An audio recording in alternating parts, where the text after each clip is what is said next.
আজ আমাদের দীঘায় শেষ দিন। তো সকালেই প্ল্যান হয়েছিল বিকালে বাড়ির সবার জন্য টুকটাক কিছু শপিং করতে বেরোবো।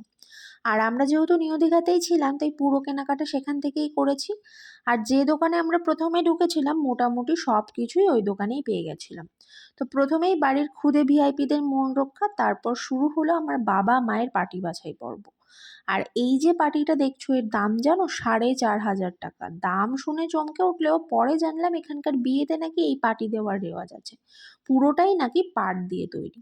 যাই হোক, তারপর রিয়া আর বৌদির জন্য ব্যাগ কিনে মোটামুটি কেনাকাটির পর্ব এখানেই শেষ করলাম।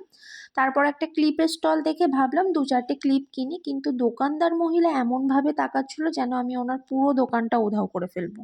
যাই হোক, এর আগেও আমি যতবার দীঘাতে এসেছি কোনোবারই আমার মাছ ভাজা খাওয়ার সৌভাগ্য হয়নি, তাই এবার বাড়ি থেকেই ভেবে এসেছিলাম যে এসে কাঁকড়া মাছ খাবো। তো দোকানের সামনে যেতেই মাছের এমন বিকট গন্ধ যে মনে হলো না খেলে পেট বাজবে, আর খেলে তো আত্মা ছেড়ে যাবে। তাই এবারেও সমুদ্রের পাড়ে বসে মাছ ভাজা খাওয়ার স্বপ্নটা আমার স্বপ্নই রয়ে গেল, কিন্তু কিছু তো একটা খেতে হবে কারণ মনটা ভীষণ খাই খাই করছে।